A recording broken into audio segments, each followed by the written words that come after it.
दुआ बेटी को बुलाओ। अगर पीर साहब को दुआ और मेरे रिश्ते की खटास के बारे में मालूम हुआ तो इन्हें बड़ी ठेस पहुंचेगी। किसी भी तरह मुझे पीर साहब से ये बात छुपा के रखनी होगी कि दुआ घर छोड़ के जा चुकी है। बरखुरदार, अभी तक आपने दुआ बेटी को बुलाया नहीं। बुलाना क्या है, दुआ खुद ब खुद आपके पास आ जाएगी, आपसे मिल लेगी। फिलहाल मुझे कोई जरूरी काम से जाना है तो इजाजत चाहता हूँ आपकी। बरखुरदार, ये तुम्हारी आंखें बता रही कि तुम मुझसे झूठ बोल रहे हो। तुम्हें कोई जरूरी काम नहीं है। कुछ देर के लिए रुक जाओ बेटा, मुझे तुमसे कुछ जरूरी बातें करनी है, जो तुम्हारे बारे में भी है और दुआ बेटी के बारे में भी। आओ बैठो। लो, कहीं भैंस पानी में। अम्मी, आपने पीर बाबा को मेरे और हैदर के बारे में बात करने के लिए बुलाया है, लेकिन ये तो दुआ की बात करने बैठ गए। करने दे, वो दुआ जादूगरनी है। पीर बाबा भी उसके असर से नहीं बचे हैं, और हकीकत तो ये है कि पीर बाबा को सच्चाई का इल्म ही नहीं है। आपने पीर बाबा को बताया नहीं कि उन्हें क्यों बुलाया गया है? कैसे बता दी कि दुआ के सौतन के हक में बात करने के लिए आपको यहाँ बुलाया है? तू नहीं जानती पीर बाबा को, वो हमारे घर में कदम तक ना रखते। लेकिन अम्मी, पीर बाबा को तो इसलिए बुलाया गया है ना, ताकि हैदर उनकी बात मानकर मुझसे वो रिश्ता कायम करे जिससे हमारी औलाद वजूद में आ जाए।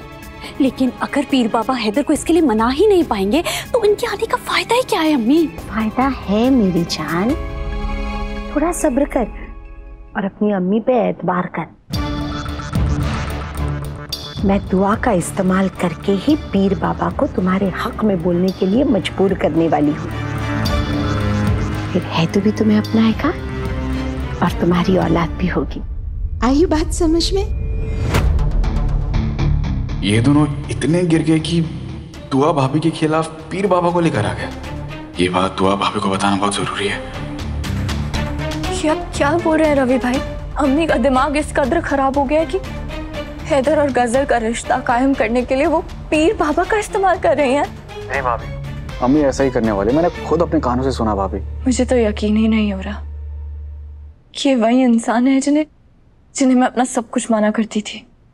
आज वो गजल का साथ देने के लिए इस हद तक गिर जाएंगे, मैंने कभी नहीं सोचा था। अम्मी ने बहुत सोच समझ कर चाल चली है भाभी। अम्मी को ये बात अच्छे से पता है कि हैदर बहुत इज्जत करते हैं पीर बाबा की। आखिर उनके आशीर्वाद से आप दोनों का रिश्ता तय हुआ था, उनके आशीर्वाद से तो हमारा कारोबार चल पड़ा था। अम्मी को ये बात अच्छे से पता है कि हैदर भाई उनकी बात कभी नहीं टालेंगे, इसलिए वो पीर बाबा का सहारा ले रही हैं। अम्मी की साजिश नाकाम होने वाली है। पीर बाबा बहुत पहुंचे हुए हैं। इंसान को देखकर उसकी फितरत जान जाते हैं। जैसे ही वो गजल को देखेंगे ना, उन्हें गजल की हकीकत मालूम हो जाएगी और फिर हैदर और गजल का रिश्ता कभी कायम नहीं होगा और ना ही गजल को औलाद का सुख मिलेगा। भगवान करे ऐसा ही हो, पर मुझे कुछ ठीक नहीं लग रहा भाभी। अब अम्मी और गजल को बहुत अच्छी तरह जानती हैं, कहीं उन्होंने पीर बाबा को गुमराह कर दिया तो? जैसा आप कहें पीर साहब, बताइए क्या बात करनी है, कहीं नहीं जाऊंगा मैं। दुआ बेटी को बुलाओ, ये बातें उनके सामने ही हो तो ज्यादा बेहतर है।